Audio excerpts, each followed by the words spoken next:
students and teachers benefit. So, hello and welcome to the postgrad year. Today we're going to be talking about the Commonplace Book, and yes, my version's binder. Things you see here are the main keywords for this playlist. This is the Commonplace Binder 101 playlist. It's going to be 100 videos. Today we're talking about the importance of a Commonplace Binder. I'm going to set this down now. I don't want to carry that, or hold it, or keep it anywhere but a solid surface if I don't have to. So, students and benefit. Students and teachers benefit. So how do students benefit and how do teachers benefit? Well, the students benefit because they get to keep a binder with them and actually review their old notes, and maybe, if the teachers let them, they can use the book or binder on some of their assignments. You know, like an open book test where they've actually, made the notes. That might be kind of helpful. But how would that be good for the teachers? Well, the teachers won't have to worry as much about someone cheating if everyone already has extra information. Because the main way that people cheat in school is they have additional information. So if everyone already has additional information, yes, it would still be bad if some people had more or better information than others, but you can shrink the problem. So this is kind of the great equalizer. Hilariously, I think I actually got this from the Wikipedia article for gymnasium or gymnasium, or however it's called in German, part of their school system. So there's a very funny thing in the Wiki article about how, I believe it says, great equalizer or breeding ground of privilege. And that's basically because the gymnasium is like a high school in Germany that sends people to college. It's a little bit more complicated than that, but basically their education system is fractured, and it has it's a little bit more focused on figuring out where people are going to go a lot earlier on, like 4th grade earlier on, like way earlier on. But yeah, I think this is a much better example of great equalizer, because if we have a commonplace book or a commonplace binder, basically a place to store information, and then we have the top half of performers pass on their books, well, it's going to become more equal over time. And so there will be a little bit of difference, but it should be pretty helpful. Making notes matter. Yeah, so here's the thing. If you take notes in school, what do you get to do with the notes? Nothing. You get to look at them, I guess. Except not when you're in school, not when you're in class, not when you're taking a test. Because remember, in school, everything is the exact same as after school. So we're never going to have access to a calculator or a phone or any information of any kind. And obviously we're not going to take notes either. So I'm pretty sure everything I just said is false. And so if we have a book or binder or whatever that we keep with us, that we know how to use, that stores the notes, maybe that will be helpful. So, right to carry knowledge. I believe I included this a few videos ago. Might have said right to bear knowledge, because in the US, people obsess over the right to bear arms, and they kind of ignore the other amendments. They're like, who cares if I give up 20? Just if I get to keep one. It's like, I don't know if the math works there. But maybe they'd be better at the math if they actually got to carry around the information that helps them with the math. Just saying. Maybe. So this is definitely student-constructed knowledge. You don't even need to bring the teachers into this. And that's one reason why the teachers will probably benefit if, the students are making the notes. This is student-constructed knowledge. And then we are passing on the highest performing bits of knowledge, or just, it's a personal library, okay? So why is it important? Because you have a book that keeps track of your other books. So if someone is making annotations or taking notes of any kind, when they're going through the library, this will give them a place to keep all of their stuff and to review it, and then they can cite their sources later because they know where it is in their notes because they made it. Oh! This is not very complicated. So, piles of books. what are you going to do if you have piles of books? Maybe you have piles of Commonplace binders. Maybe you don't just have one. Maybe you have many. That's not really a problem, because if you have many of these, you just do the same thing. You get one. I have one binder for all the books, and one binder for all the media that isn't books, and one for school, and one for... Okay, and then you have one for, like, everything. This is ridiculous. So, labeling. How are you going to label the things? Well, if this was my one binder for everything, instead of all these little things on the front, or, you know, this content section. No, I would still have a cover, and I would still have a content section. But, like, the things in here, they wouldn't be March 2024 growing up. They would be, you know, related to the actual binders, like the other binders that I would need to keep track of. This is not super complicated, as far as I know, but maybe it is. So, Commonplace Book. What is a Commonplace Book? Well, a Commonplace binder is essentially a Commonplace book, except, you know, I have a content section, but I don't have an index in the back. The reason for that is because an index relies on page numbers, and if I'm constantly taking things in and out of the rings, why would I have page numbers? It just doesn't make any sense.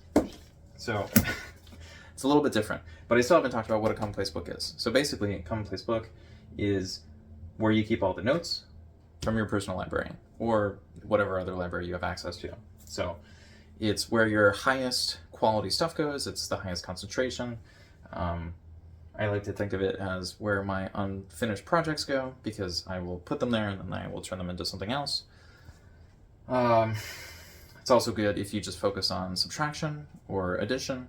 So some people are just like, well, if I add as many things as possible, then eventually I will get it right. And then other people say, as long as I'm subtracting a little bit, then I will be able to figure out what isn't what I'm looking for, and eventually I'll just get closer to what I am looking for. There are a bunch of different ways to do it, but, you know, Commonplace Book, it's just like a notebook. Some people say it's just a journal, which is a little inaccurate, but it's kind of funny. Because, like, a journal is more your thoughts, whereas a Commonplace Book is more so everybody else's thoughts. But the reason that gets really confusing is because in a Commonplace Book, after someone has collected everybody else's thoughts, they will normally write down their thoughts alongside it. So it's kind of both. But yeah, historical figures. Why does it say historical figures? Why?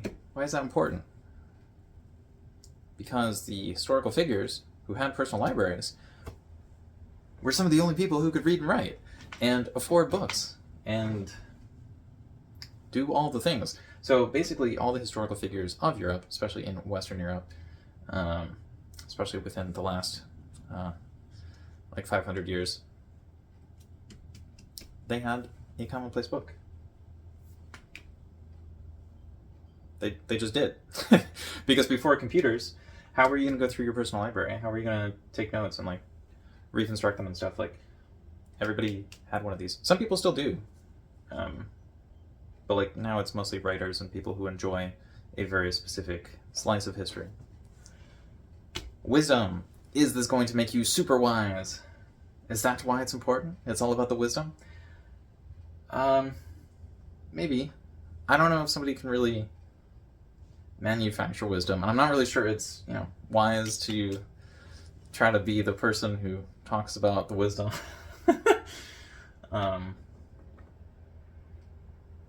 Yeah. Too much philosophy for me. Focus on refinement. That's what I'm looking for. I am trying to get as much stuff as possible and shrink it into the most useful stuff possible. So, you know, lots of addition, lots of subtraction. Fond of information. Some of the people who consider this to be important, they don't actually like the Commonplace Book in the same way that some people who have a bunch of books don't actually like books. Like, they like the idea of having books. They like the idea of knowledge, but they don't actually like, you know, reading them or working on them. Or if they do read them, they just kind of like speed read them, and they're like, oh, I read like 700 books this year. And it's like, did you though? Like, or like, I assume they've seen the words, but like, do they know what the words mean? Do they think about the words?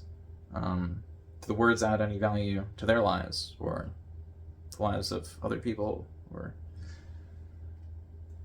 I don't know. It is kind of nice to just have your own stuff.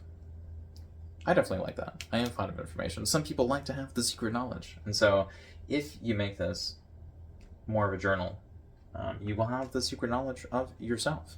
And if you're collecting stuff on other people and you're writing your own stuff in there, even if it's very limited, it's definitely going to be yours. I mean, maybe not in like the copyright sense, but in terms of like, if someone opened it up, they would know that it was yours. Kind of like if you had a random YouTube recommended page on your computer that wasn't yours, and you knew it was one of your friends. You would probably be able to figure out which friend it belonged to if they have watched enough videos. So motivation. Is this important for motivation? In some ways, this is actually a negative impact when it comes to motivation. Because if you're storing stuff from other people, and you did that in like middle school or something, you might find it extremely cringe when you go back to it. And so it might be motivating to like get rid of all that stuff or improve, especially if you took notes on it. And the notes are probably not that good. Like the handwriting might be bad, the perspective might be bad. Like it might seem like everything's terrible. And that's okay. I mean, sometimes it is, but like sometimes it isn't. So it can be motivating to go back and look through the stuff and be like, oh, I was focused on this, and I'm still focused on this, and I'll probably be focused on this in the future. So like, I can do it. Your top 1%. So if this is your best stuff and you're reducing it by getting rid of all your bad stuff and then turning the good stuff into something better, you might get to a point where only the stuff that is like your top 1% in terms of quality of stuff is what remains. And so that's kind of cool. Like that gives me a lot of motivation. That might be why it's important, because you could write 10,000 pages. Might be only 100 of them are actually good, but that top 1%, fantastic. You wrote 100 pages. They were good. So maybe that's a hobby. This would kind of be a crazy hobby. I'm going to make a commonplace book. I'm going to carry it around. I'm going to do stuff with it. But, you know, a lot of people have it as a hobby. Distilled. What do I do with this? Are we distilling knowledge? What are we... I don't know. It might be important to distill the knowledge. I don't know. Friends book. So I talked about a friends algorithm or like recommendations earlier. But if you find a friend's commonplace book, that might be really interesting. Now, these are kind of private, because even if someone's not interjecting their own thoughts, they are collecting everything that they find the most important, and that can be a little bit embarrassing. Might be you find out one of your friends is obsessed with like love poetry or something. And that's all they write about. That's all they add to their book. And so if you do that, like if you're looking through your friend's book, it might be a little bit of a violation. So like some people get rid of their books when they die, or they tell other people to get rid of them. And it's just awkward when people go through your stuff. So like, don't go through your friend's stuff. Unless, you know, they want you to. In which case, that might be a little weird, I guess. Volume. So, is this about the volume of the information? Or is it important to have a certain volume? As in, like, this is book number 1, and then we have book number 2, and book number 3. I don't know. That'll probably depend on you. Modern. Is this modern? Is this an important thing to the modern era? Not really. No. Now, what's really funny is a lot of the stuff that we have now is based on old commonplace books, or a lot of the information we have from specific eras of history, like a lot of the medieval era in Europe specifically, comes from the commonplace books, because if you can only hold on to one book, a lot of people would pick the Bible, but like the people who don't pick the Bible are probably going to pick the commonplace book, because it isn't a personal library, but it does kind of serve the same function. And so it's like all the best parts of the library. So obviously they're going to bring, you know, their notebook with them that has all the stuff. But yeah, we've reached the end of this video. So the next one is about mastering my craft, commonplace binder. Obviously that is a little bit shortened compared to what it's supposed to be, but considering it is as long or longer than this title, that is going to be a pretty long title, so I hope that's not too long, and I hope you got something from this. So, thanks for watching, I'll see you in the next one. Goodbye.